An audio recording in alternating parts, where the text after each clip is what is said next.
Hello student, welcome in today's session. Today we are going to learn about the hormones of neurohypophysis and hormones of the pars intermedia. In last session we have learnt about the hormones from the adenohypophysis and the morphology of adenohypophysis. Our pituitary gland, it is broadly divided into three parts, that is the pars media, then adenohypophysis and the neurohypophysis. Adenohypophysis secretes many hormones just like the FSH, LH, ICSH, ACTH and the thyroid stimulating hormone. These are the hormones secreted by the adenohypophysis, but neurohypophysis do not secrete any hormone. That only stores the hormone from the hypothalamus.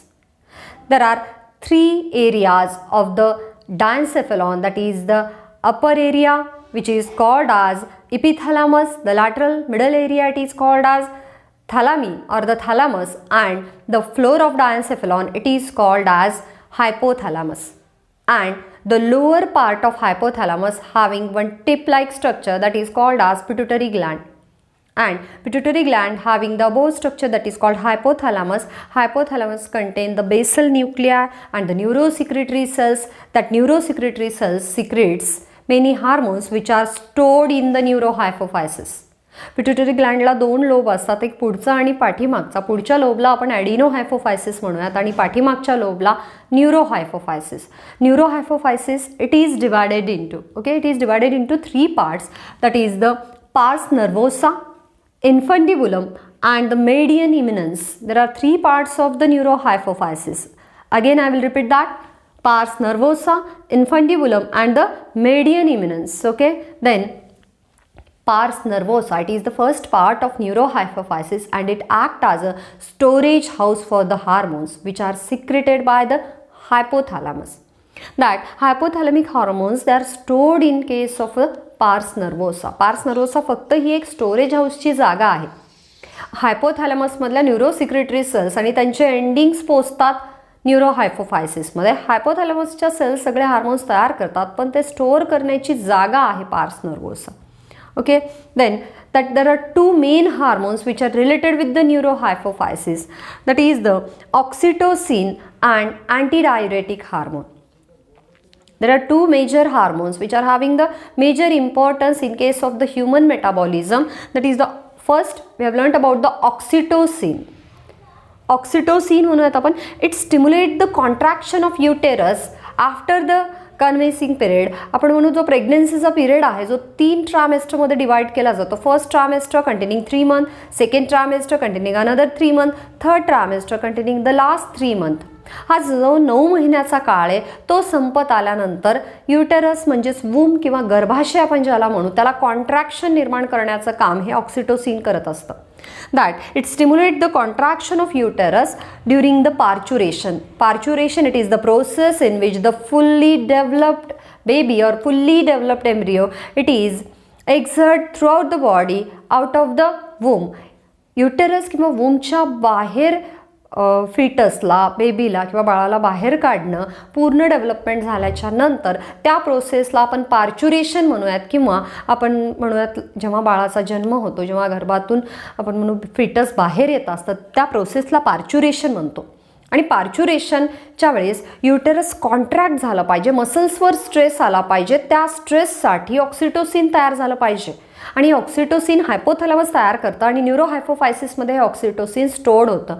And when there is a need that uterus having the receptor that gives the signal towards that pituitary gland, towards the neurohypophysis, and oxytocin release from the neurohypophysis. That neurohypophysis do not secrete any hormone, it store only the oxytocin, therefore it releases that oxytocin into the blood, and then only the uterus gets contraction and relaxation. And by many peristaltic contraction that babies exert throughout the uterus, that goes out from the uterus to out of the world. Okay, त्यानंतर पार्च्युरेशन होतं, बेबीचा जन्म होतो, तो फक्त आणि फक्त ऑक्सिटोसिनमुळे. Okay, it also responsible for the ejection of milk after the parturition after the delivery period, जो आपण नर्सिंग पिरियड म्हणतो किंवा फीडिंग पिरियड म्हणतो बेबीसाठी.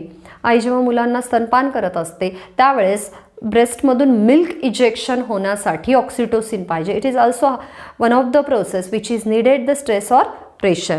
देअरफॉर मॅमरी ग्लँडपासून मिल्क इजेक्ट होण्यासाठी ऑक्सिटोसिनचा उपयोग होतो आणि हे ऑक्सिटोसिन न्यूरोहायपोफायसिसकडून रिलीज होतं, तयार होतं हायपोथॅलॅमसकडून, पण स्टोअर कुठं होतं? न्यूरोहायपोफायसिसमध्ये. जेव्हा गरज आहे तेव्हा ते ब्लडमध्ये रिलीज होईल आणि त्यामुळेच मॅमरी ग्लँडमधून काय होईल? मिल्क इजेक्शन होईल, मिल्क बाहेर यायला लागेल. Okay, that. So oxytocin it is also called as birth hormone. त्यामुळे ऑक्सिटोसिनला बर्थ हार्मोनसुद्धा म्हणतात, कारण बाळाचा जन्म होण्यामध्ये ऑक्सिटोसिन काय करत असतं? मदत करत असतं. Then second hormone it is then anti diuretic hormone, ADH ज्याला म्हणू, किंवा याला आपण व्हॅसोप्रेसिनसुद्धा आपल्याला म्हणता येईल. That it stimulates the reabsorption of water from the DCT and from the collecting duct. Our kidneys having the millions of tubules that is called as uriniferous tubules or the nephrons. Nephrons having the one of the structure at the blind end which is called as Bowman's capsule, that is called as Malpighian body. Bowman's capsule and the glomerulus network of capillaries, it is collectively called as Malpighian body. And after Malpighian body, that proximal convoluted tubules are there. Convoluted म्हणजे आढेवेढे असलेल्या tubules ज्या हेनलीज लूपच्या आधी आहेत त्याला प्रॉक्झिमल कन्व्होल्युटेड ट्युब्युल म्हणू. नंतर हेनलीज लूप आहे, एक मोठी यू आकाराची ट्यूब आहे, त्यानंतर distal convoluted tubule, and after the distal convoluted tubule collecting tubules and collecting duct is there. That DCT, collecting duct, collecting tubule यांच्यामध्ये पाण्याचं रिॲब्झॉर्प्शन वाढवण्यासाठी जो कुठला हार्मोन मदत करतो त्याला आपण काय म्हणू?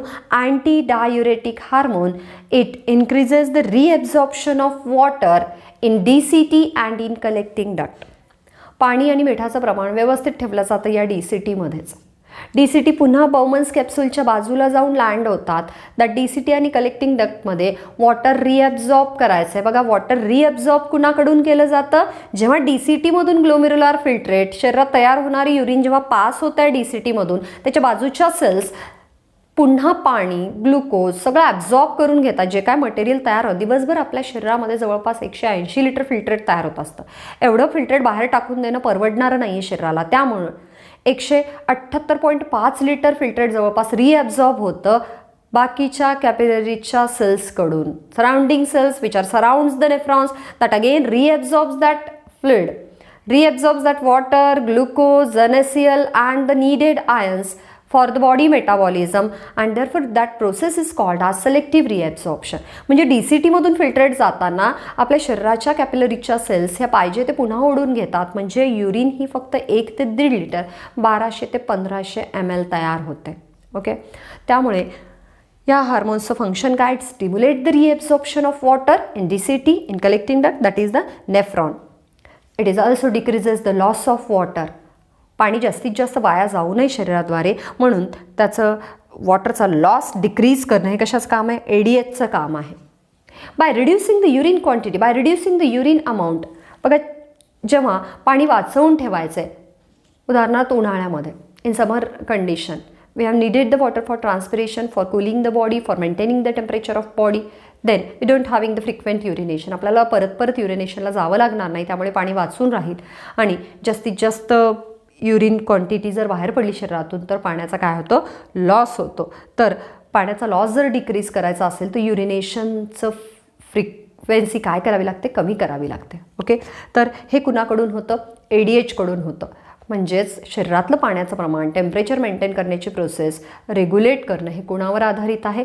ADHवर आधारित आहे की युरिन किती प्रमाणात बाहेर टाकायचे, किती प्रमाणात टेम्परेचर मेंटेन करायचं. It also increases the blood pressure. That antidiuretic hormone, it is very much related, closely related with the blood pressure. When there is a loss of water from the body, by increasing blood pressure, water loss is recovered, that water is maintained inside the body. That antidiuretic hormone, it is one of the releasing hormone from the neurohypophysis, but it is not secreted by neurohypophysis, it is secreted by hypothalamus. Okay, then deficiency of ADH causes the diabetes insipidus. जर हे hormones खूप कमी तयार झाले किंवा तयार नाही झालं तर त्या व्यक्तीमध्ये काय होऊ शकतो? डायबिटीज इन्सिपिडस, ज्याला डायबिटीज टाईप 2 किंवा डायबिटीज टाईप 2, टाईप B प्रकारचा डायबिटीज म्हणू, पहिल्या प्रकारचा डायबिटीज असतो इन्सुलिन न तयार होण्यामुळे लिव्हरमध्ये, ज्याला आपण टाईप 1 किंवा टाईप ए प्रकारचा डायबिटीज म्हणू, that is called as diabetes mellitus. जेव्हा शरीरात इन्सुलिन तयार होत नाही, when pancreas is unable to form that insulin, then glucose it is that collected inside the body, collected inside the blood, and if glucose level is rise above the normal level, that is called as diabetes mellitus. But this diabetes doesn't relates with the sugar amount or glucose amount in the body. It is related with the blood pressure, it is related with the urine amount, it is related with the water amount. Okay, जेव्हा शरीरातलं पाण्याचं प्रमाण व्यवस्थित राखलं जात नाही तेव्हा त्या होणाऱ्या डायबिटीजला काय म्हणूयात आपण, डायबिटीज इन्सिपिडस म्हणूयात. One of the disease from that antidiuretic hormone, that is the polydipsia, which is causes the excessive micturition. Micturition कशाला म्हणू आपण, that is urination. The act of expelling urine out of the bladder when it is fully collected, that is called as micturition. Okay, जास्तीत जास्त micturition किंवा युरिनेशनला जावं लागलं तर जास्तीत जास्त तहान लागत राहते. And excessive thirst causes by the excessive micturition, that is called as polydipsia. त्याला काय म्हणता येईल, पॉलिडिप्सिया म्हणता येईल.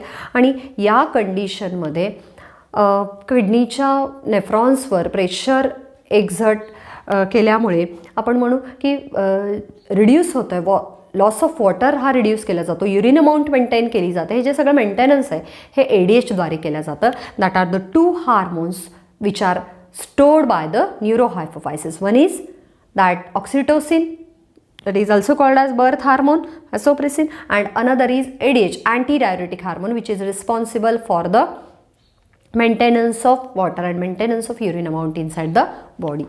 That next part, that is the pars intermedia. Okay, the median part of the brain, that is called intermedia, pars intermedia, and it is responsible for the secretion of only one hormone. It is very much poorly developed, it is very much reduced, having reduced structure in case of human beings, that it secrete one of the important hormone, that is the melanocyte stimulating hormone, and it is responsible for the secretion of a melanin in melanocytes. Melanocyte stimulating हार्मोनचं काम आहे की melanocytes म्हणजे melanin तयार करणारे जे cells आहेत त्यांच्यामध्ये मेलानिन पिगमेंटचं कॉन्सन्ट्रेशन मेंटेन करणं, ज्यामुळे स्किनला कलर मिळायला मदत करतो. If a person is having a dark colour, जर एखादा व्यक्ती काळा असेल रंगामध्ये, that having a greater concentration of melanin pigment in the melanocytes. आपल्या शरीराच्या स्किनमध्ये जे काही मेलानोसाइट्स आहेत तिथं मेलानिनचं कॉन्सन्ट्रेशन हे व्हेरी मच डेन्साईल असतं, जवळजवळ असतं, त्यामुळे तो पर्सन डार्क दिसतो कलरमध्ये. आणि मेलानोसाइट स्टिम्युलेटिंग हार्मोन जास्त तयार झालेला असेल. If a person having pars intermedia, that is the median lobe of pituitary gland, if it is secrete the low melanocyte stimulating hormone, less melanocyte stimulating hormone, then that there is a less melanin pigmentation in the melanocytes. melanocytes ह्या अशा sale आहेत ज्याच्यामध्ये melanin असतं. जर MSH कमी तयार झालं तर मेलानिन हे कमी स्टोअर होईल कुणामध्ये, दॅट मेलानोसाइट्समध्ये, आणि त्यामुळे त्या व्यक्तीचा कलर कसा असेल, फेअर असेल.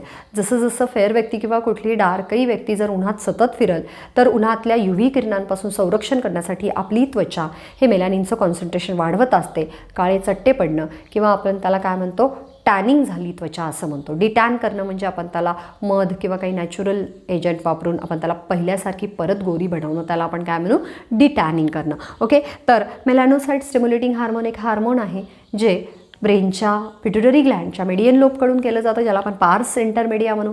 हे मेलानोसाइट स्टिम्युलेटिंग हार्मोन शरीरातल्या स्किनच्या मेलानोसाइट्सपर्यंत जाईल आणि तिथे मेलानिन पिगमेंटचं कॉन्सन्ट्रेशन ठरवेल.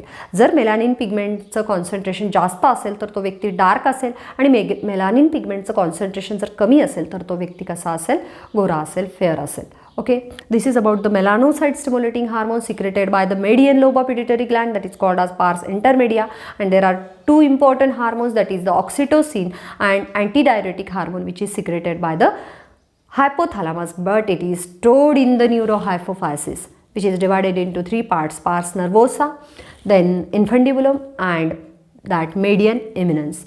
That pars nervosa, it is the storage house for the hypothalamic hormone. Okay, this is about the rest of the hormone from the neurohypophysis and pars intermedia from the pituitary gland. In next session we will study about the pineal body and other glands. Thank you student for today's video.